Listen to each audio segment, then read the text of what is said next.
Bueno, les damos la bienvenida a todas, a todos, todos, gracias por estar en este nuevo encuentro.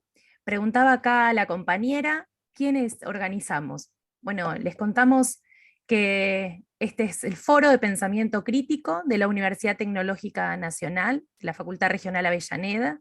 Desde este espacio, hace más de 10 años que venimos generando talleres, diálogos, conversaciones sobre distintas temáticas, distintas problemáticas. Han venido invitadas, invitados de organizaciones sociales, de distintas instituciones, que nos han contado y hemos compartido pensares, sentipensares sobre distintas cuestiones que nos vienen sucediendo en el caso de la historia de nuestra América y en Argentina en particular, relacionada a muchísimas actividades, porque el foro tiene como 3 talleres centrales, uno de filosofía o pensamiento crítico, economía e historia. Así que en este marco es que en estos 100 años del nacimiento de Rodolfo Kusch estamos haciendo esta serie de conversatorios que se van a extender estos 2 martes de julio y 2 martes de agosto. Después les vamos a pasar bien el cronograma, los nombres de los encuentros, pero la propuesta es esto: repensar a Rodolfo Kusch, repensar la importancia de toda esa filosofía tan propia que ha aportado a nuestro pensamiento no solo nacional, sino también en nuestra América, y la idea era esta, bueno, de recuperar su mirada y acompañar también. Estamos en el marco de una red de universidades nacionales que están haciendo estos homenajes a lo largo y a lo ancho de todo nuestro territorio. Así que nos complace también pertenecer a esa red y nos parece tan interesante federalizar esta cuestión. Respecto a las inscripciones, nosotros habíamos puesto una fecha de inscripción, pero queremos que sepan que en realidad era a los fines, más que nada, de poder recibir por correo electrónico los encuentros, pero si ustedes quieren acercarle a cualquier otra compañera, compañero, ese vínculo para que se inscriban, estaría excelente, porque la inscripción es esto, a los fines solamente de recibir materiales, la información, los horarios de los encuentros, pero de ninguna manera está cerrada en sí. Y también les invitamos, así como ustedes entraron a anotarse, está la página web de Foro de Pensamiento Crítico, donde ustedes ahí también van a poder ir viendo algunas actividades, algunos materiales, vamos a ir subiendo videos, entonces, bueno, es un espacio para compartir.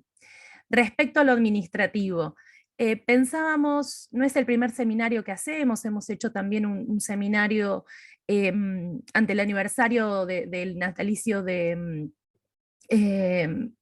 Jaureche. Hemos hecho también otros en torno a la figura de Martín Miguel de Güemes, hemos hecho un curso ya con las compañeras y los compañeros de la Senda Gloriosa en Salta, así que se nos vienen toda una serie de actividades y la propuesta es invitarles ante el cierre en agosto, que quien quiera publicar algún articulito, alguna reflexión en relación al pensamiento de Rodolfo Kusch, poder compilar y hacer una publicación desde la universidad, desde el espacio del Foro de Pensamiento Crítico. Nos parece más que interesante hacer circular la palabra y que también ustedes tengan la posibilidad, si lo desean así, de poder hacer una publicación. Así que también eso sería una de las causas, digamos, de la inscripción en términos administrativos, y también al finalizar, quien desee hacer esta entrega va a poder recibir un certificado, ¿sí?, de participación en el curso. Así que, bueno, dejamos esa puerta abierta que nos parece más que interesante, ¿sí?, para hacer que este encuentro sea de un nosotros, ¿no?, y que no solamente sea expositivo. Por eso decíamos lo administrativo de el cerrar el micrófono, pero solamente a los fines del audio, porque después la idea es que circule la palabra. Augusto, ¿te parece pasamos el videíto o Sí, nos sí. falta algo más? No, creo que un poco a los fines operativos, comentarles estas cuestiones que decía Cari, va a seguir abierta la inscripción, porque también tengan en cuenta que son 4 conversatorios, 4 talleres, que si bien hay una línea de continuidad entre uno y otro, porque en realidad la línea de continuidad es digamos, el mismo mapa conceptual que traza Kusch a lo largo de su historia, no habría inconveniente de que si algún compañero o compañera que no haya participado del encuentro de hoy, podría sumarse a los próximos, ¿no? En esto refuerzo lo que dice Cari, porque también la intención de aquí es justamente habilitar estos espacios de encuentro y que no queden, digamos, cortados por una lógica meramente administrativa. Así que bueno, sépanlo que si saben de alguien que les interesa y no llegó a inscribirse, que lo puede seguir haciendo. Pero sí, creo que estamos un poco con eso. Y demos inicio entonces a este primer conversatorio, a este primer encuentro celebratorio, ¿no? Esto es una celebración, básicamente. Creo que lo más antiacadémico que existió en algún punto de nuestros pensadores fue Rodolfo Kusch, y creo que le caería bien que sepa que lo que estamos haciendo en estos talleres es celebrar un poco su pensamiento, y con él todo una parte del pensamiento nuestroamericano. Quizás no casualmente, y quizás no casualmente los 100 años del nacimiento de Rodolfo Kusch, suceden en un contexto en que nuestra América también está atravesando momentos de transformaciones, de cambios complejos, con nuevos escenarios, cosas que vienen sucediendo en países vecinos, lo que ha sucedido en Colombia, y de alguna manera parte de ese de ese estar siendo nuestro americano, quizás en algún punto se esté expresando de diferentes maneras, esté haciendo síntoma y esté diciéndonos algo, ¿no? Y quizás eso, ¿no? Será un fuego y un pantallazo, un rayo luz conmovedor. Así que bueno, un poco también para traer la música a esta conversación, vino el tema de Fito Páez. Bueno, la propuesta de estos conversatorios es poder tener un pequeño momento donde algunos de los compañeros o compañeras que estemos en la coordinación del taller podamos generar alguna instancia de compartir algunas ideas a modo de disparador. Nosotros en las inscripciones que hicimos, hacíamos la pregunta de si alguien de los que se inscribía ya había dado con la lectura de Rodolfo Kusch, y hay un porcentaje, un poco más del 50% de los que estamos aquí, que sí ha leído y se ha encontrado con Rodolfo Kusch, pero hay otro porcentaje de compañeros y compañeras que no lo han hecho, y que quizás este seminario o este encuentro de hoy es el primer encuentro con la obra de Kusch. Entonces, en ese sentido, también invitamos a todos a que el ritmo del diálogo y de la construcción del conocimiento lo podamos ir sintonizando de manera conjunta. ¿Qué quiero decir con esto? Que si aquí, en este Zoom, hay compañeros y compañeras que vienen leyendo y siguiendo a Kusch, y sienten que a partir de lo que se dice pueden sumar ideas, reflexiones, que vayan enriqueciendo el acervo colectivo de lo que digamos hoy, háganlo sin ningún tipo de problema. De última veremos cómo ordenamos el diálogo en cuanto a los micrófonos abiertos y demás. Y por el otro lado también pedimos que si hay algún compañero o compañera que es la primera vez que se encuentra con la lectura o las reflexiones de Kusch y le quedan cosas dando vueltas en la cabeza, preguntas, que también se anime a hacerlas para que las podamos trabajar en conjunto. Hay varias maneras de participar, lo pueden hacer a través del chat, si alguien quizás no se anima a tomar la palabra de manera oral, lo pueden hacer con la cámara abierta, con la cámara cerrada. En ese sentido, siéntanse cómodos y cómodas, hacerlos como mejor les parezca, pero no perdamos el espacio de conversación, justamente hacia ahí queremos apuntar, ¿no? No hacia una cuestión de un mero exposición académica, sino de un conversatorio. Porque de alguna manera un poco el pensar de Kusch, nosotros lo entendemos como ese pensar que pasa por el cuerpo, ¿no? Digamos, ha tenido esa capacidad de poder sistematizar, si se quiere, en el plano de las ideas, una cantidad de emociones y de sensaciones que quizás en principio pasan por el cuerpo. Es un pensar muy corporal el de Kusch, y por lo tanto, no sé si les ha pasado, a mí me ha pasado mucho, es un pensamiento incómodo el de Rodolfo, ¿no? O sea, sus textos traen una incomodidad al lector y se ponen en juego varios sentidos. Y varias de las estructuras que quizás los que venimos de la actividad más académica o más intelectual nos han venido formando, y bueno, hay ahí un choque y una incomodidad muy interesante que genera Rodolfo. No somos fan de Rodolfo Kusch, que no se note nuestro amor, pensamiento de él, pero bueno, hay algo de que nos conmueve. Bueno, En este ratito que yo les voy a compartir simplemente algunas ideas, como les decía, a modo de disparador o de acercamiento. Nosotros lo que hicimos en el seminario, que va a durar 4 talleres en principio, es tratar de hacer un pequeño recorrido, en principio cronológico, pero también conceptual, por toda la obra de Kusch. Si bien la obra es muy vasta, quienes lo vienen leyendo sabrán que hay una cantidad interesante de libros publicados, tomamos 4 libros de 4 momentos diferentes de la producción filosófica de Rodolfo, y bueno, y con ello la idea es poder hacer este primer acercamiento a todo el mapa de ideas kuschiano.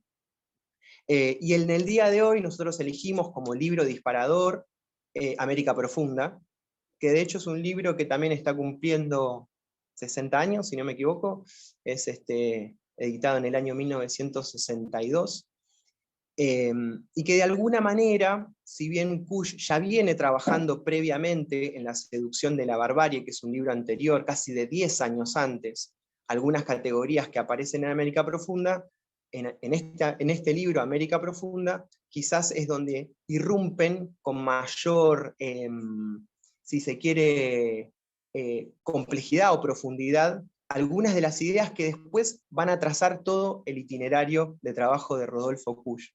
Por eso también nos parecía interesante empezar con América Profunda, porque hay 2 o 3 conceptos, que son los que vamos a abrir un poco hoy, que van a acompañar a Kusch a lo largo de todos sus trabajos. Van a reaparecer, se van a ir complejizando, él va a ir encontrando situaciones en las cuales estos conceptos aparecen y reaparecen todo el tiempo, ¿no? Y estamos hablando de la idea del ser, la idea del estar y la idea de la fagocitación, ¿no? Van a ser 3 elementos conceptuales que ya aparecen en América Profunda y que se van a desplegar a lo largo de todo el mapa conceptual de Kusch. Bien, una aclaración también, nosotros enviamos por mail un pequeño fragmento que es la introducción a América Profunda, que se llama algo así como Introducción a América. Karina, cuando hablaba hoy al principio, ya traía y adelantaba un concepto que es el de hedor. Ahora vamos a meternos un poco con eso. Pero bueno, les pasamos la introducción y por el otro lado les pasamos un enlace donde ahí pueden ir a las obras completas de Kusch y por lo tanto a todo el libro de América Profunda. El libro de América Profunda está dividido en 3 partes. Nosotros vamos a tomar fundamentalmente la segunda y la tercera parte. Tiene que ver con una cuestión de tiempo y una cuestión de también la dedicación que le podemos dedicar al estudio profundo de estos conceptos. Pero bueno, quien tenga ganas y tenga el tiempo para hacerlo, es súper recomendable la lectura completa de América Profunda. Básicamente porque toda la primera parte, él lo que va a poder hacer a través de unos manuscritos de un indio, es poder ir dando cuenta de los elementos principales de lo que es el viracochismo, ¿no? La filosofía indígena del altiplano andina, y a partir de ese esquema teórico filosófico es donde él también va a tener apoyatura en su propuesta política filosófica de estos elementos que vamos a pensar ahora, que son el ser, el estar y la fagocitación. Bien, yo avanzo, si hay preguntas, si hay ideas, también la van haciendo llegar al menos al chat. Cari, si vos estás ahí y tenés posibilidad de ver rápidamente el chat, me vas avisando porque como estoy Sí, con el sí. celular, no Se lo... anotan y piden la palabra por ahí y ya abren el micrófono y vamos charlando. Bien, bueno, vamos un poco en principio a la introducción, que nos da un poco la llave también para entrarle a los conceptos de estar, de ser y de fagocitación. En esa introducción, Kusch ya comienza sus primeros párrafos trayendo a escena un elemento de incomodidad. Él dice algo así como, cuando uno visita las calles de Cusco, ¿no? Él menciona ahí a Cusco, pero nosotros lo podemos traer a cuando uno transita cualquier barrio popular, incluso del urbano, o cualquier barriada, popular de cualquiera de nuestras provincias, dice Kusch, da la impresión de que por fuera de nosotros las calles hieden, dice él, ¿no? Trae el concepto de hedor. Es decir, sentimos cierta incomodidad de algo ajeno a nosotros, que nos está interpelando, que nos está incomodando y a lo que no le podemos poner nombre. Él, refiriéndose en ese momento a la imagen de recorrer las calles de Cusco, habla de que nos puede aparecer un indio medio machado, alguna india vendiendo sus cosas ahí en el medio de la calle, es decir, una situación en la cual algo nos empieza a incomodar, y ese algo no termina de tener nombre, no termina de tener posibilidad de pasarlo quizás por el tamiz de la razón. Y él elige un concepto que es muy interesante como categoría político-filosófica, que es el hedor. Sentimos la sensación de que afuera todo está atravesado por algo como algo maloliente, ¿no? Dice, un vaho maloliente que todo el tiempo nos está interpelando. Él dice, esas calles malolientes con ese viejo compromiso, con verdades desconocidas, y frente a ese hedor aparece un elemento que es el temor, ¿no? Es decir, frente a esa situación, todo aquello, todo aquel traje que nosotros traíamos de las grandes ciudades, entonces, toda esa armazón racional con la cual nos paramos frente a la vida, empieza a temblequear, empieza a tambalear un poco, empieza a sentir miedo. Y dice, nos acosa una suerte de inseguridad, ¿no? De estar como en un lugar inseguro, en un lugar de molestia. Aparece como por fuera de nosotros un mundo misterioso, insoportable, dice él. Por eso es tan interesante esta categoría del hedor, ¿no? Ustedes piensen ahí que todo lo que es el pensamiento occidental europeo dejó por fuera el olfato como un sentido para poder pensarnos. Y acá Cuya remete con el hedor, ¿no? Con esa idea del vaho maloliente, dice él. Entonces pone a trabajar un sentido que Occidente quizás niega, incluso niega con sus grandes perfumes, ¿no? Ahí también podemos hacer un poco de analogía con eso, ¿no? Con eso se está un poco también ocultando que ese hedor existe, que persiste, y que aparece siempre como un síntoma que nos genera incomodidad. Y acá lo interesante es, dice, bueno, ese hedor es algo que siempre sentimos como una exterioridad a nosotros. Nunca ese hedor en principio, y acá vienen también los replanteos, nunca somos nosotros portadores de ese hedor, siempre está por fuera. Siempre está por fuera del sujeto racional, pensante y pulcro, ¿no? Y acá aparece el otro concepto central de esa pequeña introducción muy potente que nosotros le compartimos para leer. Nuestra pulcritud, en este caso occidental, urbana, entra en choque y se siente de alguna manera invadida por ese olor que se expresa en las calles, en el indio, en la India, y ahí nosotros podemos ir agregando, y también lo hace Kusch en nuestras villas miserias, por ejemplo. Ahora, ¿qué le permite a Kusch esta idea del hedor?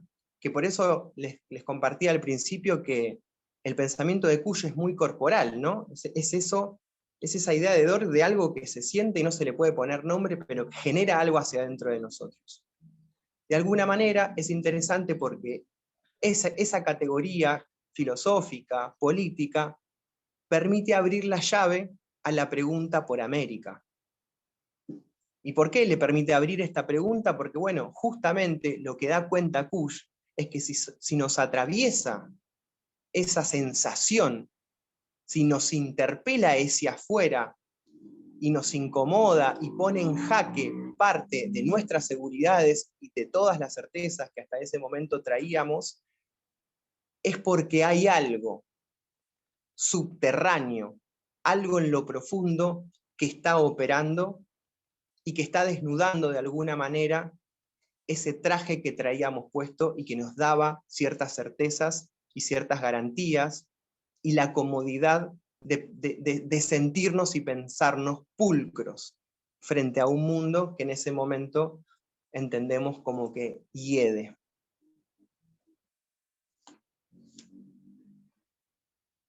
Bien, entonces, la categoría de Dor abre la pregunta por América. Y en eso aparecen dos conceptos que son centrales y que Kush los trabaja a lo largo de toda América Profunda, que son la idea del ser y la idea del estar. Nosotros ahora lo vamos a ir pensando en un plano que quizás puede parecer abstracto, pero siempre piensen en esta idea del hedor como ese cable a tierra, ¿no? Como conceptos que operan en nuestra realidad cotidiana. Porque justamente esa pregunta por la incomodidad es la que le permite a Kush entender que en América al menos hay otra lógica, hay otra forma de establecer conexiones con el mundo que coexiste con esa lógica occidental que de alguna manera nos viene impuesta de la conquista, ¿no? A partir de la conquista de América.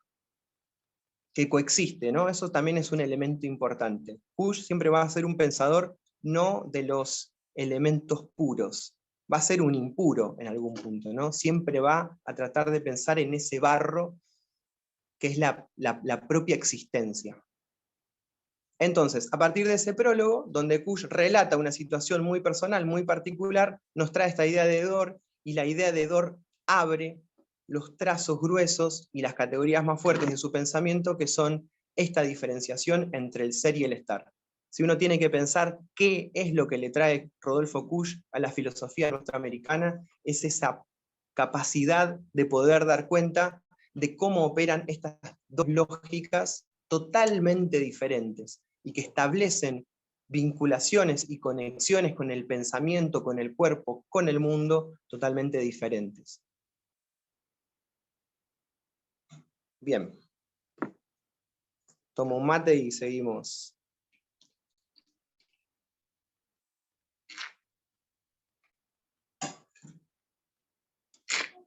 Yo lo que voy a hacer ahora es establecer algunas ideas en cuanto a este concepto que trae Kush del ser y cómo él lo contrapone o lo pone en un diálogo tenso, conflictivo, con la idea del estar, ¿no?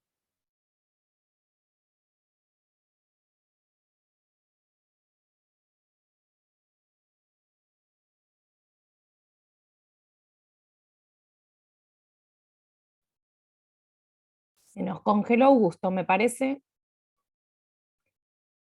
Augusto está en el bolsón, quiero que contarles a los compañeros, de las compañeras, allá sufriendo el paisaje de los Pero habla... lagos y de la cordillera. Augusto, te fuiste, ahí estás volviendo. Ah, ¿me fui? Te ¿Estoy? fuiste a la montaña, volvé. ¿Ahora se me escucha?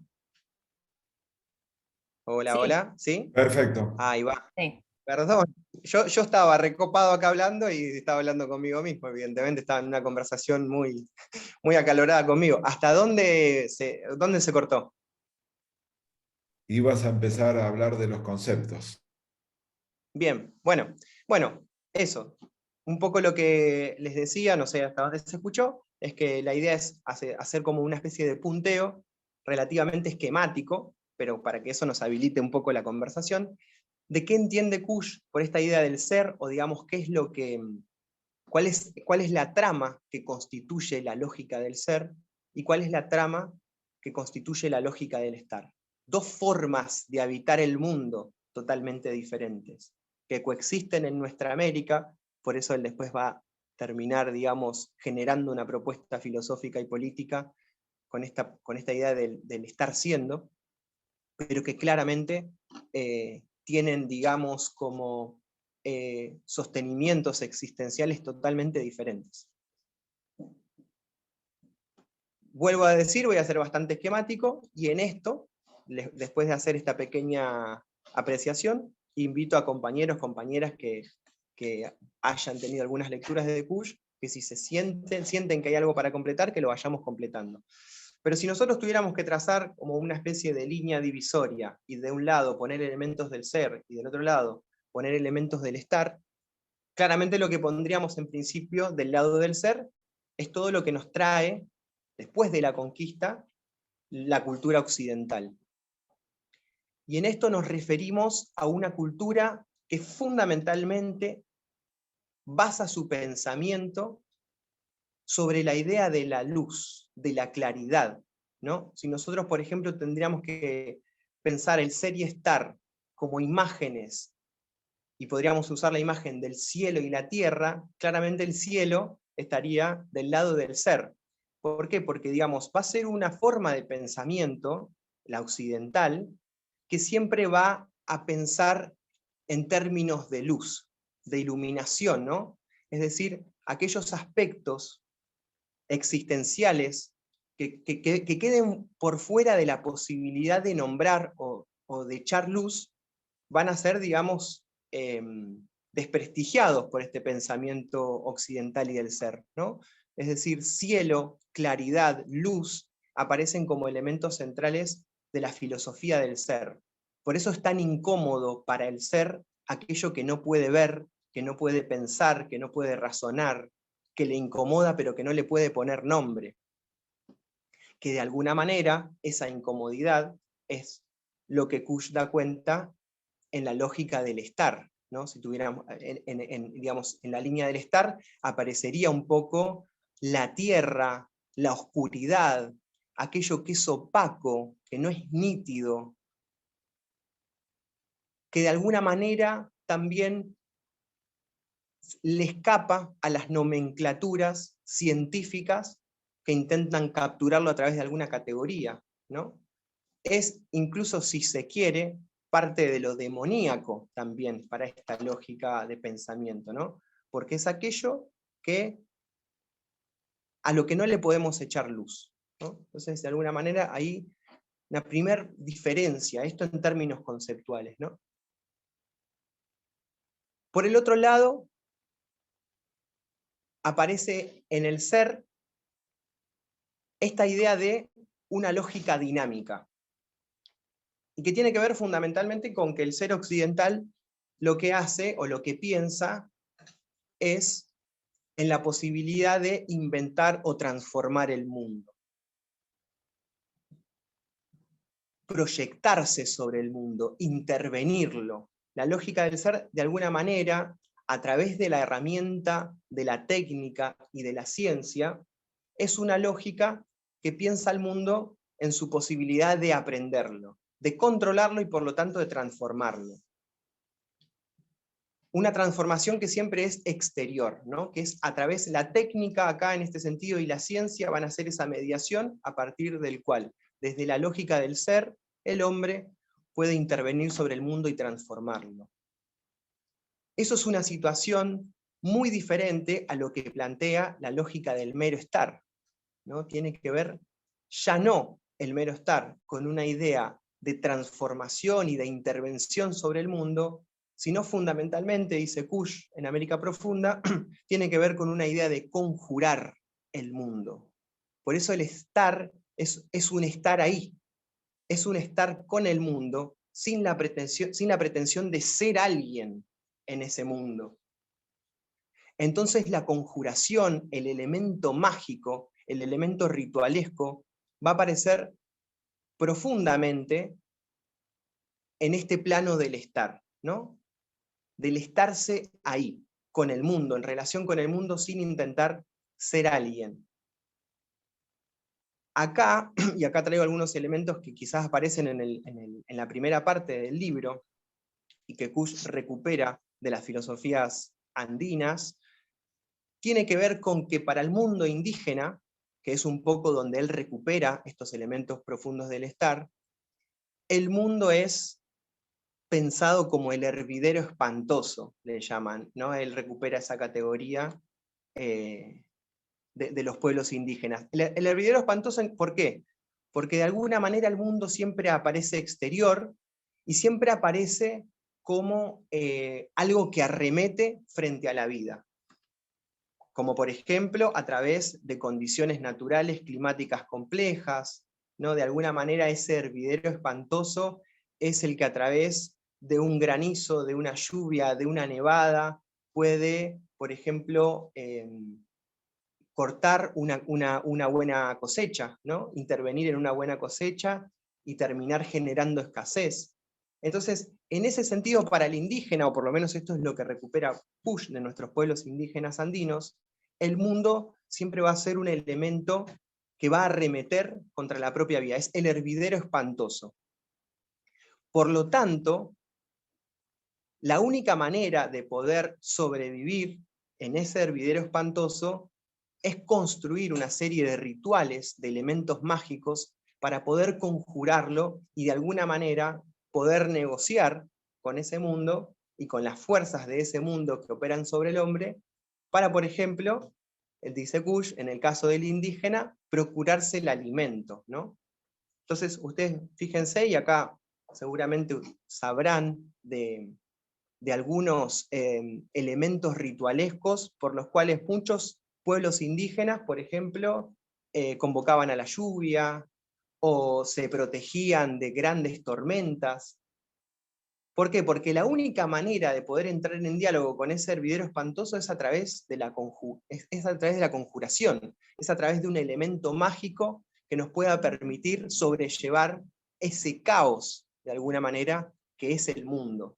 Acá lo que también se juega en un plano es la conexión con lo divino, ¿no? Con los dioses. Es decir, también cómo poder producir determinadas prácticas, determinados rezos, también si se quiere, que nos pongan en contacto con ese mundo divino y por el cual podamos generar una situación relativamente estable frente a tanto caos que es el mundo. Ustedes fíjense que en este caso, Occidente y la lógica occidental de ser, claramente va a ser todo lo contrario. Es decir, no va a caber la posibilidad de un elemento mágico para conjurar el mundo. Porque Occidente lo que va a decir, nosotros con la técnica, nosotros con la ciencia, podemos transformar esas condiciones del mundo. Entonces lo que aparece desde la lógica del ser, fundamentalmente del ser alguien, es ese arremetimiento contra un mundo que ya puedo controlar, que Occidente puede controlar. Esto dicho así, parece un poco lejano, pero piensen qué diferencia o cómo establece una diferencia después de vinculación con la vida. No es lo mismo desde la lógica del estar y del estar ahí, esta posibilidad de convivir con el mundo, de estar con el mundo, que por el otro lado, desde la lógica del ser, de intervenirlo y de controlarlo. Eso a nivel político va a traer grandes consecuencias.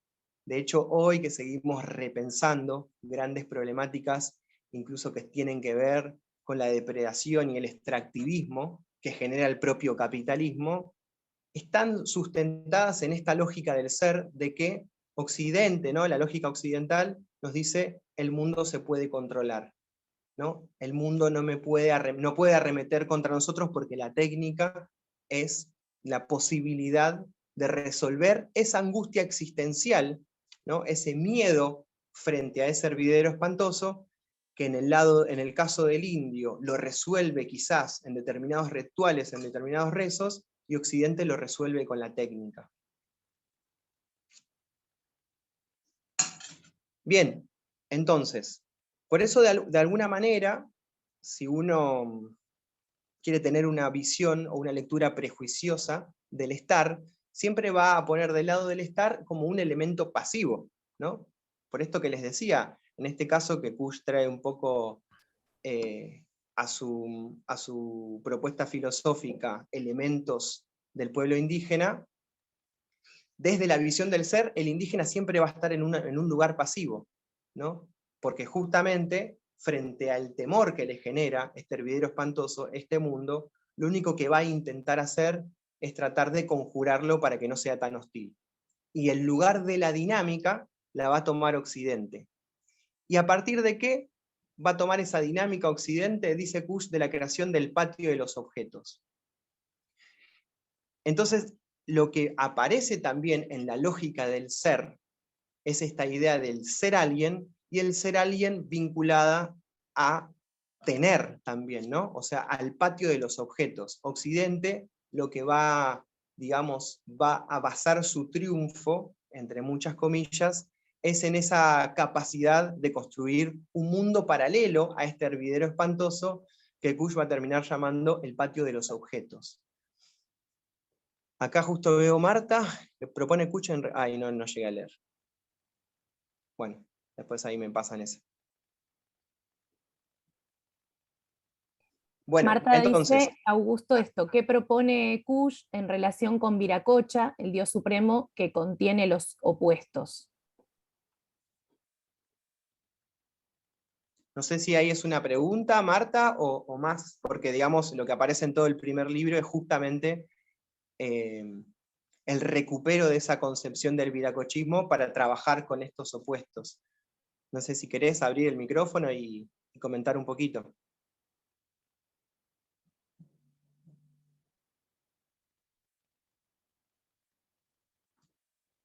No me escucho. Bueno, yo, a medida que vos hablabas, yo no sé tanto de Kurz. Yo he estado leyendo Kurz y he estado leyendo varios autores indígenas de la Universidad de México. Por eso, a medida que vos hablabas, me planteaba, ¿no? Esta cuestión, porque la situación entre el ser y el estar es también en el fondo el ser busca como la esencia, la pureza, la idea, y el estar es todo lo contrario, es un estar estando que en todo caso se nutre de sí mismo y tiene un sustento de pensamiento donde el bien y el mal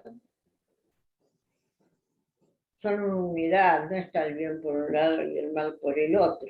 Por eso, a medida que vos hablabas, por ahí yo me adelanté, y no es una pregunta para hacer en este momento.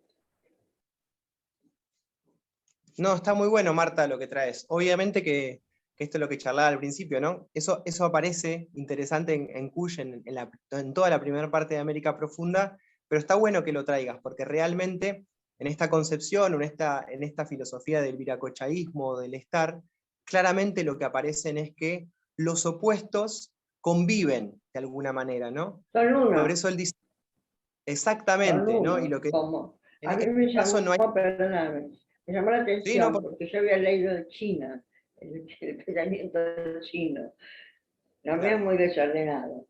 El yin y el yang, y el signo, el yin y el yang, ¿no? Lo malo contiene lo bueno contiene lo malo, el blanco contiene lo negro, el negro contiene lo blanco. Y cuando leí esto, te dije, bueno, son dos pensamientos. Primero, con cierto grado aparente de similitud, eso me llamó la atención. Exactamente, sí, sí. De Pensamiento hecho, digamos, originario con el chino, que no tiene ninguna chino, relación geográfica, sí de época, pero no geográfica. sí, pero es interesante y hay alguna conexión. Y justamente con esto que vos traes, Marta, ¿no? Digamos, de lo bueno, no hay una visión moral de lo bueno y lo malo, que de alguna manera sí es lo que va a hacer la lógica occidental, justamente, ¿no? Es decir, moralizar ese vínculo entre lo bueno y lo malo, e incluso entre caos y orden. Para el mundo indígena, caos y orden son parte de un mismo proceso. Por eso la conjugación, fundamentalmente lo que va a hacer, en realidad no es eliminar uno de los opuestos, sino hacer de alguna manera un poco más ameno la vida en el mundo. Pero dice Kush en esa primera parte, retomando un poco de la filosofía indígena, el indígena dice, bueno, digamos, a lo largo de la vida puede haber escasez o puede haber abundancia, es decir, no es uno o el otro, sino que conviven esas situaciones. Por eso caos y orden, ahí no me quiero meter en esto porque habría que explicar un poco más, pero que desde el viracochaísmo Kush lo trae con los héroes, él dice los héroes que recorren la tierra, trayendo caos y orden de alguna manera, siempre es una conjuración inestable de alguna manera, no garantiza nunca un orden, no me sale la palabra, como eterno, que de alguna manera sí la filosofía de Occidente, la filosofía del ser, va a eliminar uno de estos polos. Dice... para ellos, perdóname, el orden, sí, para la filosofía nuestra, la occidental, cristiana, el orden es como una cosa, la búsqueda de lo eterno y lo perfecto. Y para ellos el exactamente. orden es el cambio. Cambio es por eso digo, similar en parte a la China, la idea del origen es el cambio. Y el cambio indica que la unidad, hasta Viracocha, es hombre y mujer, bueno y malo, que es el Dios supremo, del que se desprenden todos los otros dioses. No sé lo que se entender. Entonces es uno, es una unidad. Nosotros tenemos como un Dios perfecto, pero entonces ese Dios perfecto, propio del cristianismo, en todo caso, yo tengo una formación católica bastante importante. Hasta el día que me pregunté, pero si Dios crió el mundo, ¿por qué, perdón la palabra, carajo crió el mal? ¿Cómo es esto de que si Dios creó el mundo y es tan perfecto, tan bueno y tan divino, creó el mal? Es una respuesta que el catolicismo no me pudo dar. Claro, tal cual. Por eso, digamos, esta idea de también de lo pulcro y de lo que hiede, ¿no? O sea, el pensamiento siempre, digamos, el pensamiento occidental va a terminar eliminando, suprimiendo uno de estos polos en función de cierto orden, que después, bueno, claramente va a ser un orden capitalista, occidental, cristiano, heteronormado. Ahí es donde también podemos empezar a hacer lecturas un poco más amplias. Digo dos cositas más y Graciela, que creo que ahí está levantada la manito, te paso la. Digo, Gracias, y tiene que Marta. ver Ahí le damos la con esto, palabra a Augusto y a Graciela. ahí va, con esto que decía también Marta, y quizás también tomando un poco algunos fragmentos del libro que tenía para compartirles. Dice Kush, el quichua se sitúa en el mundo como siendo víctima de él. Acá recupero esta idea, ¿no? De un hervidero espantoso que arremete, ¿no? De alguna manera el indio es víctima en ese sentido. Pero el occidental se aísla del mundo porque ha creado otro, integrado por maquinarias y objetos, y que se superpone a la naturaleza, ¿no? Esta es la idea del patio de los objetos, o sea, cómo resuelve Occidente ese miedo original a través de la creación y la intermediación con el mundo, de la maquinaria y de los objetos. Dice, el mundo del estar no supone una superación de la realidad, sino su conjuración. Carece de ciencia y de agresión para atacarla. Occidente resuelve el problema de la hostilidad del mundo mediante la teoría y la técnica. Resolución precaria, ya que consiste en crear una segunda realidad. Esto dice Kush en alguno de los apartados del libro, ¿no? Pero es interesante porque, digamos, ese miedo original, el caos de alguna manera, aparece en los dos lugares, tanto en el ser y el estar. El problema es que la resolución es bien diferente. Con estos parrafitos recordaba una canción de Gabo Ferro, no sé si lo conocen a Gabo Ferro, ahí dice, tan pobres somos que solo hay ciencia frente a tanto dolor. Hay una canción de Gabo Ferro que tiene esa frase que me parece muy cushiana en ese sentido, ¿no? Es decir, Occidente resuelve a través de la técnica y la ciencia esa angustia existencial, que de alguna manera es efectiva, uno podría decir, podría plantarse desde ese lugar, pero lo que sostiene Kush es que es un poco un escape al gran problema existencial que después el indio, a través de esta lógica del estar, va a terminar asumiendo como de manera interior, ¿no? Es decir, Occidente plantea una posibilidad exterior, si se quiere, de ordenar ese caos o de creer que lo está ordenando. El indio va, desde su mero estar, va a asumir una actitud mucho más profunda y mucho más interior.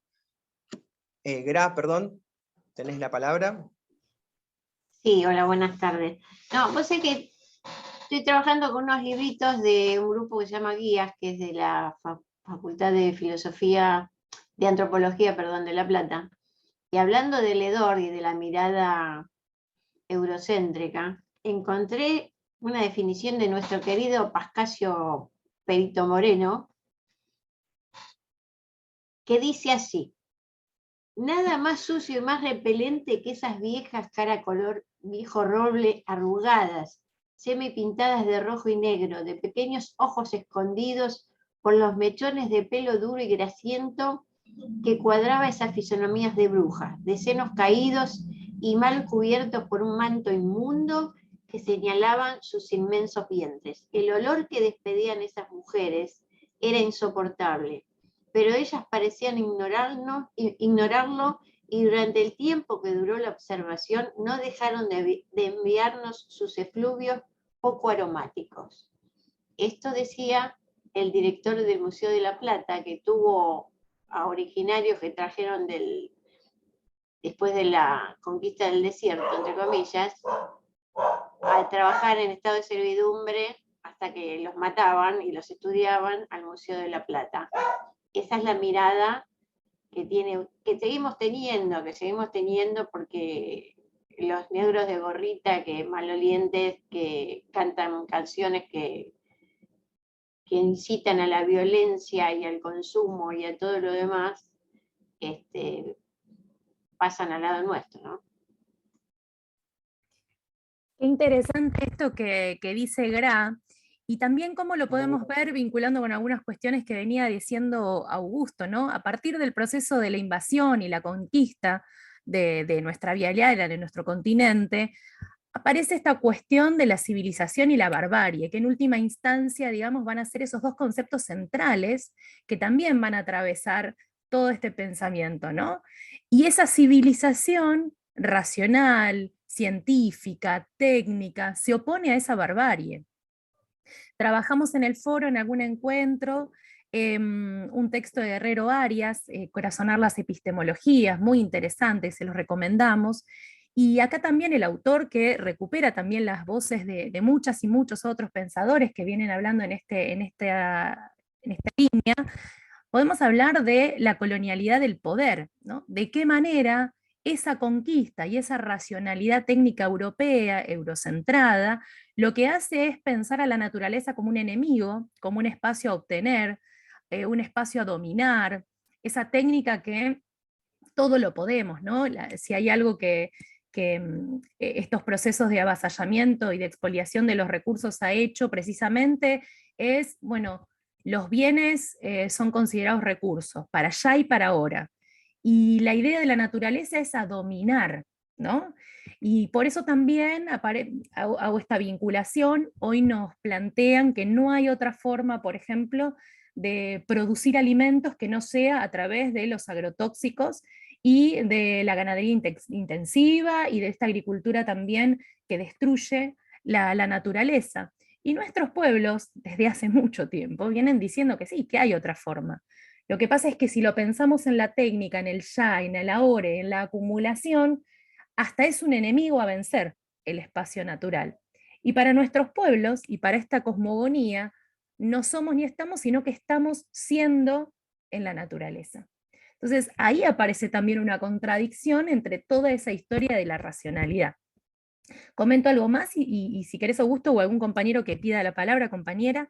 También Dale. pensaba como vicio desde mi lugar como profe de historia, en todo el proceso de conquista. Miren cómo también va a llegar esta mirada eurocéntrica de aquello que es lo civilizado, ¿no? Y de salir del hedor. Cómo te tenés que cambiar, cómo te tenés que bañar, cómo se sostienen los cubiertos, cuántos platos tenés que poner en la mesa, dónde los tenés que ubicar, dónde va la servilleta. Hay todo también una mirada que se instala desde Europa, que lo podemos ver desde las pequeñas cuestiones hasta toda esa colonialidad del saber, la colonialidad del poder, que se instala en todos los ámbitos de la vida. Y esto que no es un tema de cuestión del pasado, ni estas obras de hace décadas, ¿no? del pensamiento cuyano, sino cómo hasta el día de hoy está perfectamente presente en un montón de situaciones que uno lo ve, como nombraba Graciela recién, en aquel otro, el de gorrita, en aquel otro o en aquella otra, que se viste distinto, que tiene otro hábito, que hasta la música que escucha tiene un tono distinto, que hace ruido, que molesta, que es estridente, ¿no? Y ahí nos tenemos que poner a repensar, digamos, desde qué lugar pensamos el estar, ¿no? Desde qué lugar pensamos a ese lugar. Y entonces Esas incomodidades son las que nos parecen más que interesantes y que nos invita a Kush también a pensar cómo seguimos atravesadas, atravesados por esta colonialidad tan profunda que sin darnos cuenta, en muchos aspectos la tenemos bastante resuelta, pero en qué otros lugares seguimos mirando desde esa civilización barbarie. ¿Quiénes son los bárbaros? ¿Quién es el civilizado? ¿Cómo observamos? ¿Cómo enunciamos? ¿Cuál es la fuerza y la potencia que tienen las palabras que decimos? ¿Cuál es esa mirada en relación a la ética de la vida? También podríamos decir en función del otro, en función de la otra persona. Entonces me parece interesante ahí, piensen a ver cuántas de estas cuestiones nos fueron impuestas. Vestite bien, sentate bien, no estás mal, no estás bien sentada, no sos una señorita, un caballero así y asá, ¿no? Entonces esta también sociedad heteronormada, de esta construcción colonial del poder, nos hace mostrar esos hedores también. Y esas familias, vieron que a veces decís, hago ruido dentro de esta familia. Sos el distinto, el raro, la contestadora, estas cosas que planteas son raras. Bueno, y ahí tendríamos que pensar por qué hay algunos ruidos en esas formas de pensar, en esas formas de cuestionar que muchas veces nos suceden. Augusto, seguimos, te doy la palabra. Dale, Cari. Bueno, buenísimo esto que traes. Y bueno, y pensaba también, como para cerrar un poquito esta partecita y seguir abriendo ahí como la conversación, y traer un concepto más a esta charla, que es el de fagocitación, en esto de que, digamos, cuando uno lee a Kush, y ya en América Profunda eso se ve claro, él va a ir a fondo, a tensar al fondo de la cuestión todo lo que viene impuesto como ser alguien desde Occidente. Es un ejercicio político, de pensamiento, muy jugado y muy interesante, porque también él a partir de eso va a reconocer que claramente, y como le decíamos al principio, ser y estar, esas lógicas, hoy por hoy coexisten. Es imposible que hoy pensemos que, por ejemplo, recuperar una idea de existencia solamente desde el paradigma del estar. Nos sería hasta nosotros mismos insoportables, porque tiene que ver justamente con todo un proceso de conquista y de coexistencia de dos lógicas muy distintas. Ahora, lo que da cuenta Kush, y en eso, para los que nos gusta mucho su pensamiento, sentimos que da en una de las claves para pensar América, es en esta idea de decir, hay algo de toda esta ecuación del ser que en América no termina de cuajar. No termina de cuajar en nuestras economías, en nuestras prácticas más populares. Hay algo del ser que, de ese traje que nos queda feo, que nos queda mal, ¿no? Que nos incomoda. Entonces, justamente esa pregunta le abre la posibilidad de, bueno, si hay algo más que será, y es donde él un poco empieza a indagar y a construir esta propuesta del estar. Que también hay que decirlo, no solamente se da en estado puro en los pueblos indígenas, esto reaparece en las grandes urbes, en nuestras barriadas más populares, en nuestros pequeños espacios ritualescos, donde de alguna manera fulminamos un poco esa lógica del ser que todo el tiempo nos impone en esta sociedad cuáles son las expectativas a cumplir, y aparece un poco ese espacio distendido de simplemente echarnos a estar en el mundo. ¿Quién no sueña con ese rato de decir, no quiero ser nadie, no quiero ser nada, simplemente acá quiero estar y sobrevivir como pueda, ¿no? Es decir, aparecen esos raptos donde justamente eso es un síntoma de que hay algo que está operando por debajo de esa lógica del ser.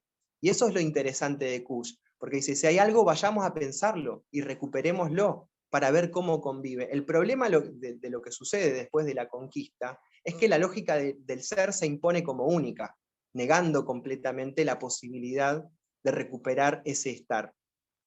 Pero digo, en esto lo que aclaro, porque la propuesta de Kush en algún punto no es que va a decir esto, digamos, neguemos todo el ser, aunque en realidad en la negación en el pensamiento popular, por lo menos como propuesta metodológica, va a estar esta idea de, bueno, ¿qué pasa si negamos Occidente? ¿Con qué nos quedamos? ¿De dónde nos sujetamos? para seguir pensando en la existencia. Ese es un ejercicio muy interesante, y no es un ejercicio meramente intelectual, es práctico, es político, es militante, porque quizás en esa pregunta de fondo es donde empiezan a construirse otras formas de habitar el mundo, ¿no? Si nosotros pudiéramos hacer ese ejercicio casi imaginario, casi fantasioso, de decir, ¿qué pasaría si negamos todo lo que viene impuesto de Occidente? ¿Con qué nos quedamos? Bueno, ahí se abre una posibilidad de repensarnos.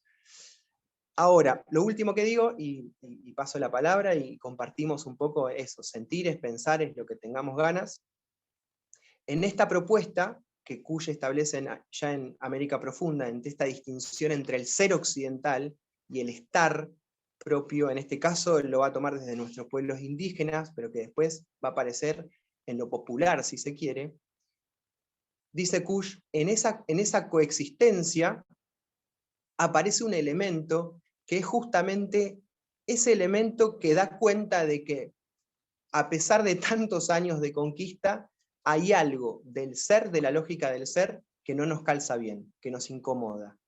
Y es donde donde hace aparecer él el concepto de fagocitación, que se pone en juego justamente en esa incomodidad donde nunca, digamos, podemos llegar a ser alguien, ¿no? Donde siempre ese hedor, que siempre, o que de alguna manera, como para escaparle, lo queremos interpretar como algo que viene de afuera, pero que de alguna manera está dentro de nosotros, como buenos nuestroamericanos que somos, reaparece y nos pone un poco en crisis esta idea del ser a la que nunca podemos terminar de llegar en términos completos. Entonces, él dice, bueno, digamos, desmarcándose un poco de las teorías que por ahí van a hablar de aculturación como un elemento propio para leer la conquista, es decir, donde justamente aparece esta imposición del ser sobre el estar, o esta imposición de Occidente sobre las propias prácticas culturales de los pueblos de América previos a la conquista. Kusch va a hablar de un sentido inverso. ¿No? Dice, no pensemos tanto en aculturación, sino pensemos en la idea de fagocitación, en el sentido de que hay una parte del ser, de esa lógica del ser, que termina siendo fagocitada por el estar. Y esto incluso Kusch lo va a decir porque justamente el ser es previo, dice, al estar. Eso, digamos, termina definiéndolo un poco así, ¿no? Digamos, primero se está en el mundo. Entonces ese elemento siempre tracciona y termina fagocitando un poco esta lógica a partir de la cual se impone la idea del ser. Entonces él trae el concepto de fagocitación, que quizás más adelante en otros trabajos va a aparecer como con la idea de este estar siendo, ¿no? Fagocitada como corrompida, me gustan ahí esa idea. Sí, sí, sí. Como corrompida en el sentido también de la fagocitación, dando cuenta de la impureza, ¿no? Y justamente de la imposibilidad del ser de poder imponerse de manera completa. Siempre hay un reservorio en nuestros saberes populares, en nuestra práctica del pueblo, que hacen emerger ese estar, y terminan fagocitando a ese ser, ¿no? A esa lógica del ser. Porque persiste como suelo que gravita y que también de alguna manera le da sentido a nuestra existencia.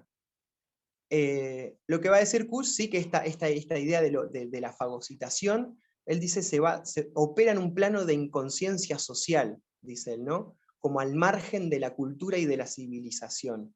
Por eso, digamos, es un mecanismo que no se puede pensar en términos racionales, sino que justamente aparece en el plano de lo inconsciente.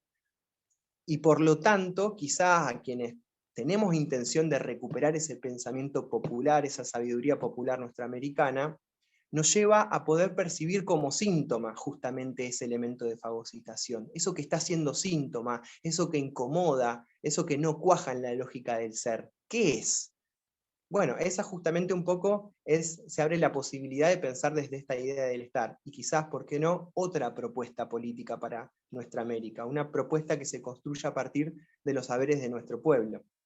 Entonces, para cerrar un poco esta idea, aparece el término de fagocitación como justamente un elemento que opera en la inconsciencia social y que está al margen de esta idea de civilización, y que todo el tiempo va a aparecer como síntoma, porque todo el tiempo va a emerger, aclarándole, si se quiere, al ser, que no va a poder imponerse por completo. Y de ahí, digamos, la necesidad de la lógica occidental de negarlo. De ahí la necesidad de exteriorizar el hedor y generar políticas de pulcritud, de alguna manera, que las podemos ver en la economía, que las podemos ver en la cultura, que como decía Cari, las podemos ver hasta incluso en los hábitos enseñados e impuestos para escribir, para comer, para hablar. ¿No? Esta idea de hablar mal incluso tiene mucho que ver con esa cultura pulcra propia de Occidente, pero que siempre termina siendo fagocitada por este hedor americano, que a veces, cuando hay posibilidad de articularlo en espacios colectivos, tiene esa potencia de transformarse en una gran propuesta política, y por eso también nuestras élites occidentalizadas van a hacer tanto esfuerzo en negarla, en quitarla de las universidades, en sacar ese hedor de los programas políticos, y en construir propuestas con tira, línea y escuadra, como decía John William Cook, que terminan queriendo, en lugar de adaptar el sombrero a la cabeza, queriendo adaptar la cabeza al sombrero, ¿no? Es decir, haciendo esas cuestiones, esas operaciones político-económicas y culturales, que de alguna manera, en lugar de recuperar toda nuestra filosofía y saberes populares de América, lo niegan e imponiendo otra lógica. Bueno, compañeros, compañeras, abrimos un poco, si te parece, Cari, si estás por ahí. Sí, cómo no. Comento algunas muy cuestiones que planteaban en el chat. Ale dice, hay que reconocer la deuda externa y pagarla con nuestra energía y recursos, una gran racionalidad de la modernidad. No hay otra forma, ¿no? El endeudamiento es el único camino y la única forma es pagarlo de esta manera. Nosotros lo podemos ver en todos los países de la región, ¿no? Y podemos hacer estas críticas. Marta plantea, ojo con el hedor de los incas, que construyeron piletas enormes. ¿Querés comentar algo, Marta, sobre esto que planteabas? No. Tenés el micrófono apagado.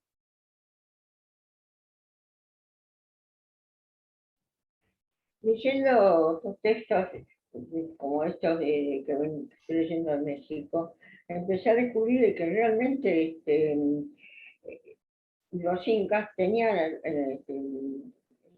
Machu Picchu, sobre todo, grandes piletones donde sí se bañaban, que decían que no se bañaban. Sí, o sea que yo creo que la cosa del hedor va dirigida hacia otro lugar. Para el Inca, la tierra, el mundo en el que pisamos, la realidad concreta era hediente, era algo confuso, peligroso. Y los dioses no es como en el cristianismo que Dios creó el mundo, la tierra, el universo, no. Los dioses venían a poner un orden, de algún modo eran entendidos como aquellos que venían a traer fuerzas que podían ordenar el mundo. El primero que ellos imaginaron fue el Viracocha, después el Viracocha se extendió a otros dioses gemelos, y de ahí surge que en definitiva, para hacer la corta, lo que entiendo, y no sé si lo digo de todo bien, es que el hombre está en la tierra para protegerla, para organizarla, para cuidarla y para respetarla, no para transformarla. O sea que la idea de ellos era esa. Por eso cuando había los incas tenían en su organización, tenían la idea de los tambos, que eran lugares de piedra muy grandes donde ellos acumulaban alimentos para que en la época de que alguna población o pueblo tuviese alguna catástrofe climática, a poder ayudarlos y auxiliarlos con los alimentos y los bienes que tenían. O sea que no era que estaban en el mundo y si venía lo malo, ellos organizaron y planificaron cómo enfrentar ciertas realidades climáticas, digamos, no sé cómo decirlo de otra manera. Bueno. Y estaba bastante bien contenido, o sea que la idea de lo bueno y lo malo, la idea de la unidad, la idea de que el mundo está en sí mismo se le presenta al hombre como algo muy peligroso, es que el hombre tiene necesidad de organizarse para organizarlo y al mismo tiempo para cuidar que la tierra no se enferme. A Muchas mí gracias. eso es lo que me queda como claro. Y que esta postura, si quiere llamarlo filosofía, yo no sé cómo se llamará, cosmogonía, diría yo, es americana. Es tal vez lo que nosotros deberíamos recuperar para complementar otras cosmogonías como la europea o los orientales. Eso es lo que nosotros le debemos al mundo. Nos debemos a Muchas gracias, nosotros mismos. Marta. Claro. Bueno, nada más. Buenísimo. También quisiera hacer este comentario, Violeta, ya vi tu manito ahí. Cuando hablamos de hedor, también, más allá de la cuestión, digamos, física, el hedor va más allá también de los olores. Si hay una crítica que se hizo en las crónicas que uno ve en la conquista, en la invasión a nuestro continente, tenía que ver con el exceso de muchos pueblos de baño. Los conquistadores veían, hasta en un término inmoral, la cantidad de veces que muchos pueblos, por del Caribe, se bañaban. En contraposición a la mirada europea, habrán escuchado esas crónicas, ¿no? de esta historia de la vida privada que a veces se cuentan, las novelitas, digamos, de los reinos europeos. Se bañó 2 veces en su vida la reina tal, ¿no? Aparece mucho de esto. Entonces el hedor va más allá de la cuestión puramente física, sino que el hedor tiene que ver el impacto con ese otro, ese que no encaja, ese que es sucio en otros aspectos también, ¿se entiende? Que tiene esas otras costumbres y que ahí aparecen estos términos, salvajes, anormales, que no son correctas, que son bárbaras. Traía acá la compañera Cecilia Touris una imagen que me parece súper interesante de esta Bartolina Sisa drag queen, cómo previo a la conquista, esta idea, esta moralidad, por ejemplo, heterosexual de la conquista precisamente judeocristiana, previo los vínculos eran distintos, no hay una normalidad en torno a. Sin embargo, hoy se sigue debatiendo y se siguen, en muchos casos, estamos viendo los pasos para atrás en un montón de derechos en distintos pueblos de nuestro continente, en relación al cuerpo, en relación a las elecciones, en relación a la sexualidad, en relación a estas libertades, pensando que siempre fue así y que ahora hay cambios. No, vamos para atrás. La vida, los vínculos, ¿no? Siempre fueron distintos y en realidad hay una mirada y una concepción que se va a dar civilizatoria y que nos impuso una forma de vivir. Entonces, por ejemplo, mencionando un poco lo que Marta traía de los pueblos de incas, hay una mirada previa de conocer a la pareja. Vos convivías un poco con la otra pareja para ver si estabas de acuerdo, no existía el matrimonio religioso. Y eso, la conquista va a instalarlo como un pecado, ¿no?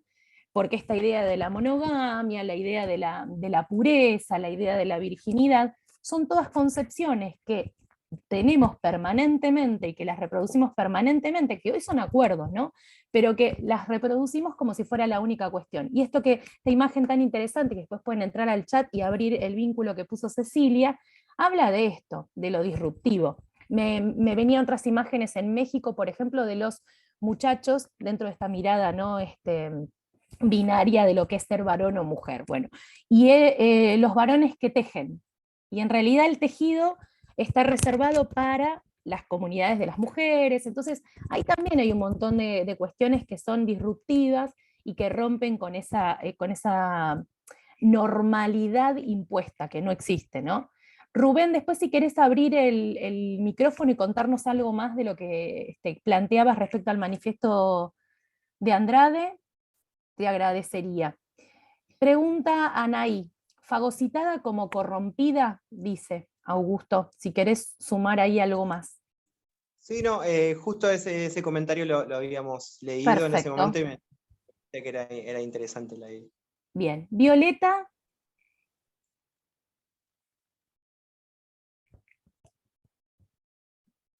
Hola, buenas noches. Yo estoy fascinada Les comento la verdad, el único libro que recuerdo haber leído de Kusch es ese, tiene un nombre, es de no sé qué, e inditos. Ustedes que son especialistas, ¿se acuerdan? Inditos, como los indios pequeños.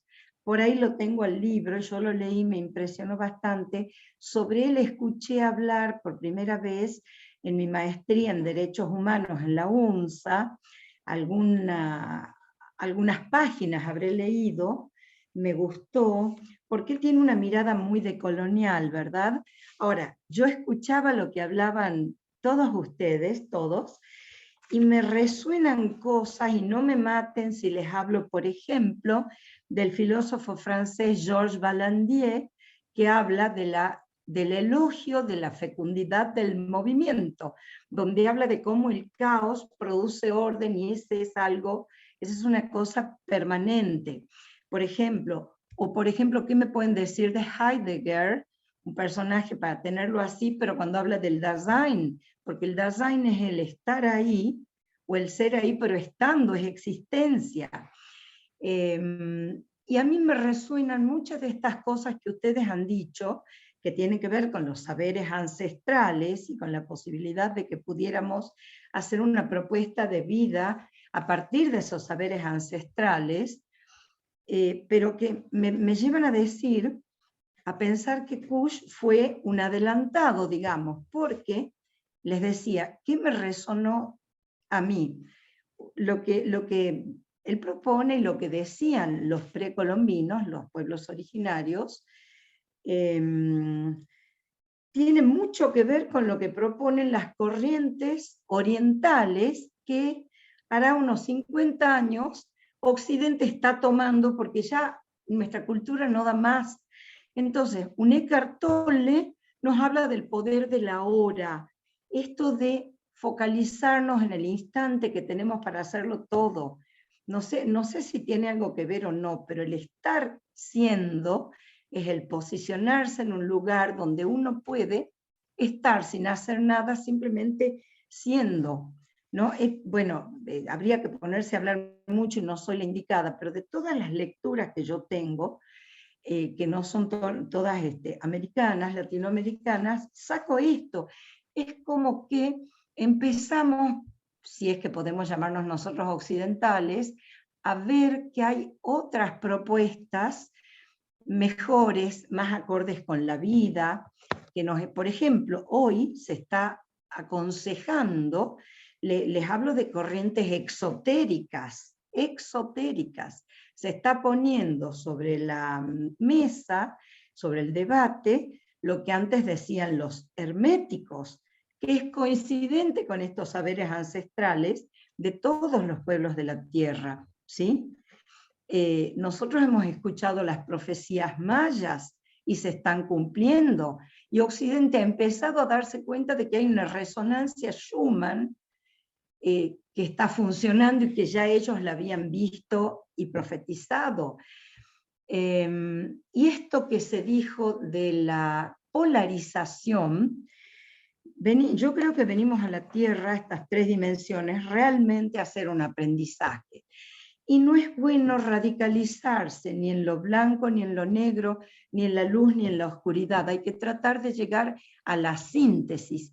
Y yo veo todo un movimiento en el mundo de gente que está muy interesada en llegar a esta síntesis, donde se están tomando no solo, por ejemplo, los saberes ancestrales latinoamericanos, sino también de los de los originarios de Norteamérica, los Tao, los pueblos, los Hopi, que tenían estos rituales, esta mirada frente a la vida, frente a la naturaleza.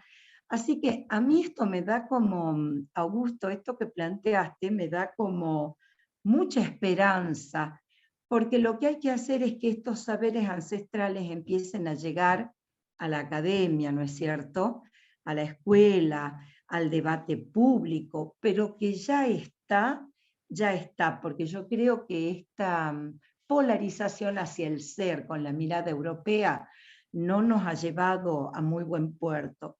Y sí creo, por ejemplo, Yo en este momento estoy escribiendo sobre eutanasia, y esto está muy claro, ¿no? Entre el bien y el mal, ¿cómo hacemos por la vida digna? ¿Qué hubieran hecho? ¿Qué hacían frente a la muerte estos pueblos? Yo creo que tenemos mucho, mucho que aprender, pero como les repito y corto, hay para mí mucha esperanza en lo que está pasando, en esto de la síntesis, ¿no? Gracias. Gracias, Violeta. Violeta, solamente marco ahí un detallecito y está buenísimo que lo traigas. Para quienes lean América Profunda, Heidegger es uno de los autores que aparece mencionado dentro, digamos, del bagaje teórico de Kusch. Así que está bueno, ¿no? Porque es justamente la propuesta kuschiana va a tener que ver, no de vuelta con caer en, digamos, en suprimir alguno de los elementos, sino justamente en poder hacer como, de alguna manera, ese diálogo en función de otra forma de estar siendo, ¿no? Vuelvo a remarcar lo del estar siendo, porque tiene que ver con eso, ¿no? Con recuperar esos saberes, esas prácticas de todos los pueblos, y de alguna manera poder pensarlas también desde la propia realidad nuestroamericana. Pero digo, Heidegger, está bueno que lo traigas porque aparece justamente con este concepto del Dasein y del estar, ¿no? Rubén levantó la mano. ¿Te escuchamos, Rubén? Bueno, buenas noches.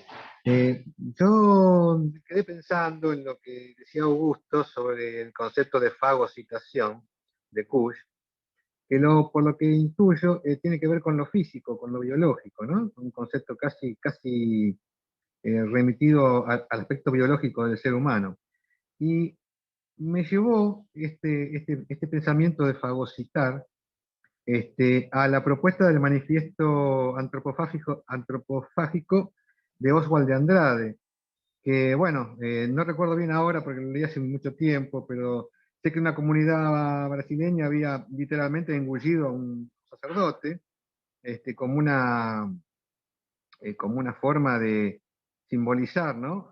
Tratar de asimilar ciertos conocimientos. No sé si era por ese lado, por eso te estaba preguntando eso. Pero me parece que hay cierto paralelismo entre la fagocitación de Kusch y el manifiesto antropofágico de Andrade. Tengo mis dudas porque lo que decía Augusto era que la fagocitación se manifestaba como un síntoma, mientras que Andrade me parece que está haciendo un manifiesto en función de tratar de emulsionar dos culturas totalmente distintas con ese hecho simbólico del engullirse a un sacerdote, ¿no? Por eso iba la pregunta, nada más que eso. Está bueno Gracias, lo que Rubén. traes, Rubén. Nada, gran poeta brasilero, ¿no? No, yo lo que decía con respecto al síntoma, algo muy cortito, y Cari, ¿quién sigue con la palabra? No veo manos levantadas, pero quien quiera levantar la manito o abrir el micrófono nos avisa. Va. No, digamos, un poco lo que decía en relación al síntoma, quizás esto ya es una interpretación más propia mía, pero digo, la fagocitación quizás es difícil verla en un proceso racional, material, si se quiere, ¿no? Por eso lo pensaba más desde esa idea, de decir, bueno, digamos, hay que habilitar una sensibilidad para poder hacer una lectura de ese proceso por fuera quizás del elemento meramente racional, si se quiere, ¿no? Digo, algo que sea, por eso lo que decía Kusch, algo que se da en el plano de la inconsciencia colectiva, y que por ahí eso, ¿no? Como que nos pone en esa necesidad de poder verlo como eso que aparece como síntoma en el sentido de aquello que es medio indecible, ¿no? Que no tiene palabra, que no tiene imagen, que aparece más en el plano de la intuición, si se quiere, ¿no? O como aquello que insiste, ¿no? Esas insistencias que están ahí dando vueltas, y que de alguna manera nos hablan de este propio proceso de fagocitación.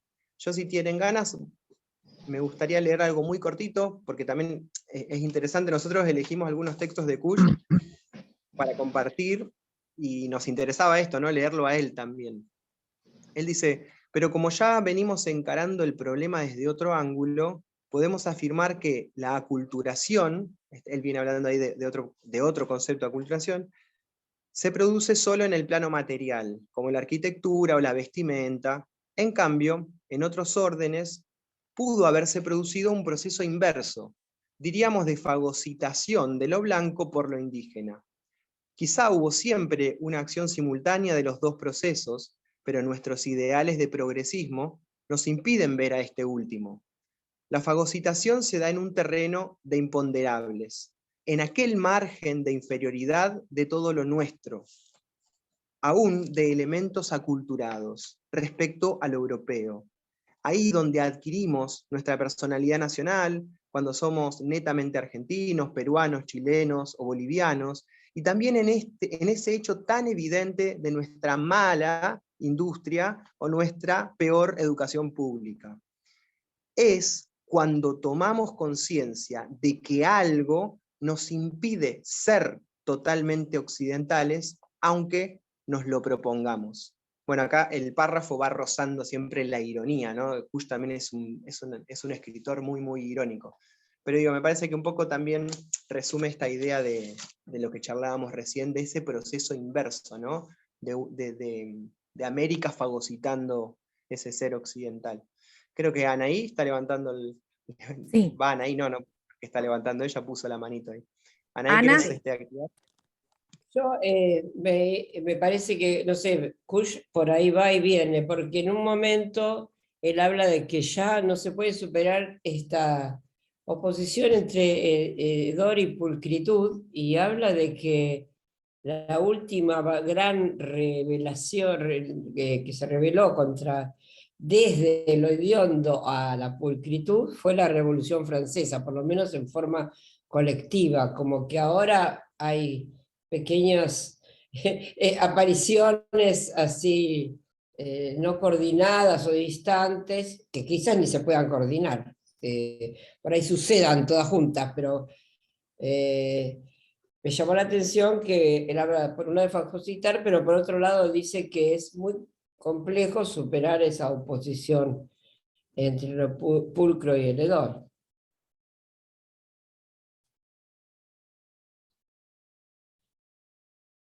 Me pareció muy bueno eso de que la Revolución Francesa, los burgueses eran los que tenían el hedor frente a las aristocracias. Me pareció muy buena esa interpretación.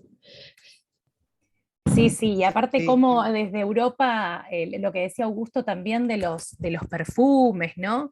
Y cómo entran en crisis estas dos miradas, la mirada y las representaciones en torno a nosotros que va a tener Europa, y cómo, bueno, ahí entran en contradicción.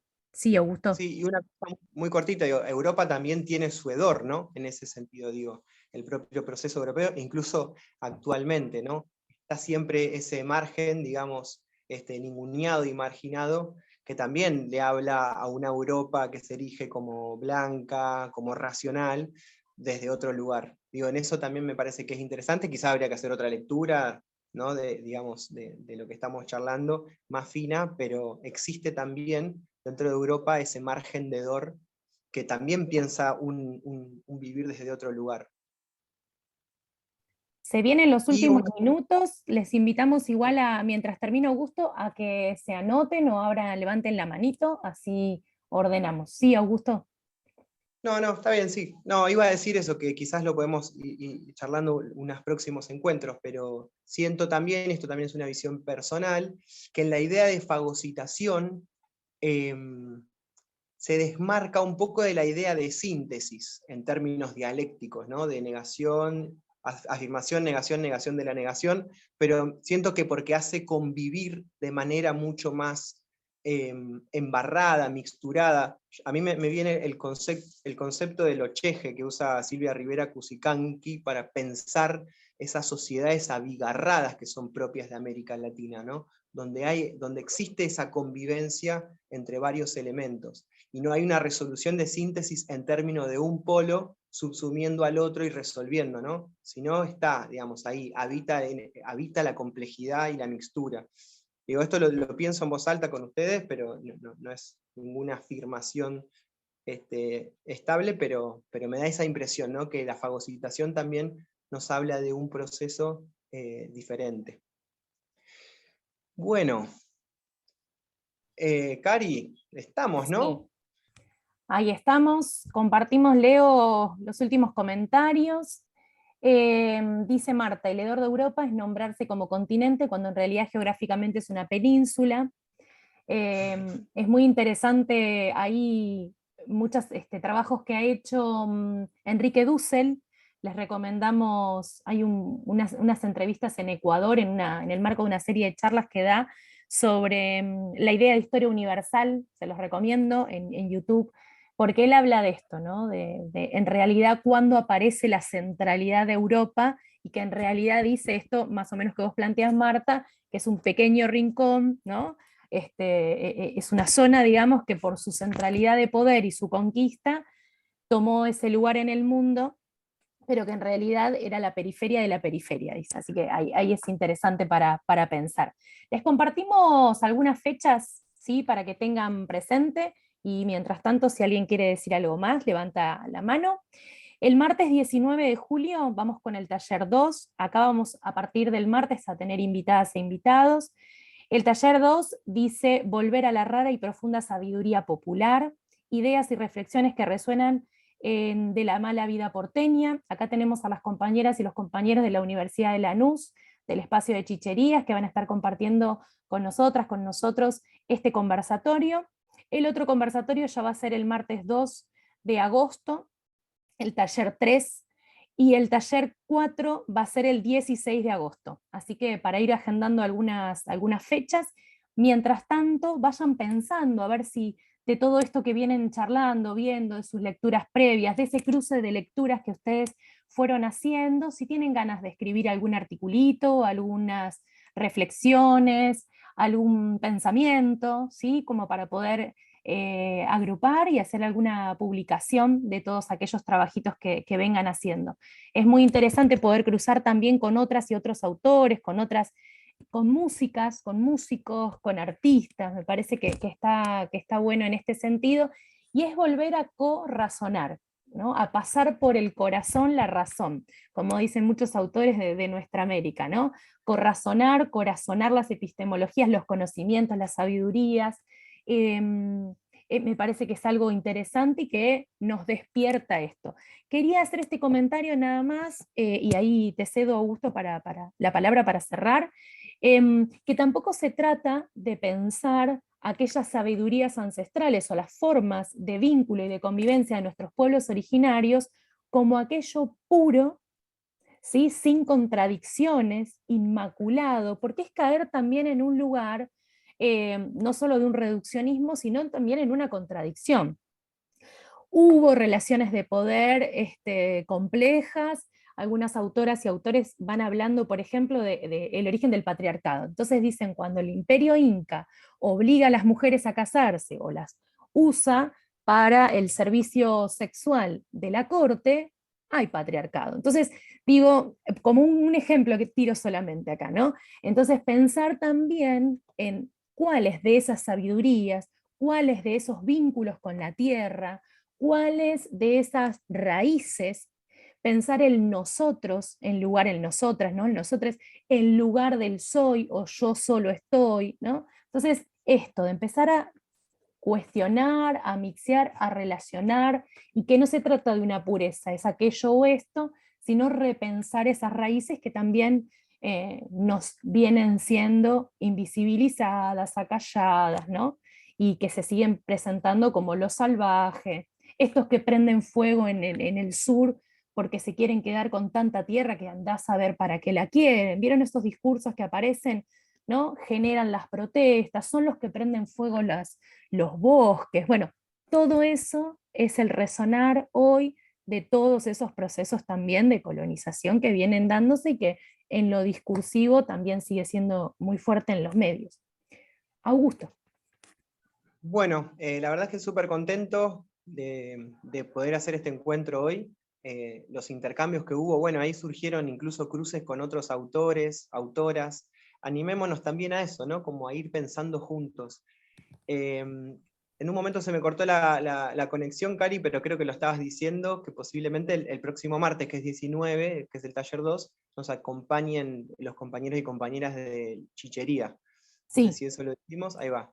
Y es o sea, el próximo libro que con el que vamos a abrir la conversación es muy interesante porque, así como en América Profunda, lo que resuena en Kush es recuperar algunos elementos de esta sabiduría, si se quiere, más bien indígena, de la mala vida porteña, que es el libro que vamos a trabajar el próximo martes, justamente aparece, bueno, Kush se pregunta cómo aparecen estos elementos del estar en las prácticas populares, incluso hasta más urbanas, ¿no? Bueno, el nombre del libro ya adelanta un poco hacia dónde va con esto de la mala vida porteña.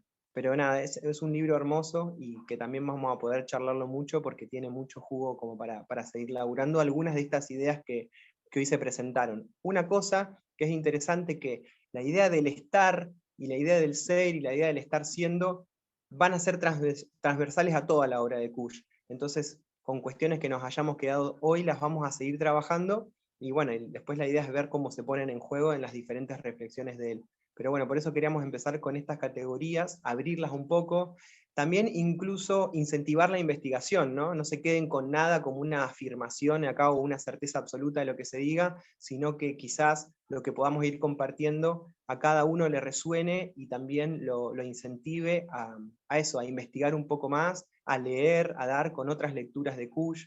Esa es un poco la intención del seminario, así que nada, estamos como muy felices de poder llevarlo adelante y con la participación y el intercambio que tuvimos hoy, que fue muy, muy hermoso. Les agradecemos muchísimo haber participado de este primer encuentro. Les invitamos a extender precisamente esta invitación a otros espacios que ustedes quieran, deseen, también que vayan pensando la posibilidad de participar activamente en alguna pequeña producción. Puede ser también en un pequeño audio, en un pequeño videíto, en alguna canción, en la manifestación que ustedes tengan ganas y desean. Nos parece más que interesante. Les esperamos en las próximas actividades. Pueden entrar en la página del foro para ver otras actividades. También les vamos a mandar a los mails que ustedes pudieron mandar otras charlas que tenemos a lo largo del mes para que puedan sumarse. Les dejamos un saludo y les agradecemos muchísimo por haber estado hoy. Adiós.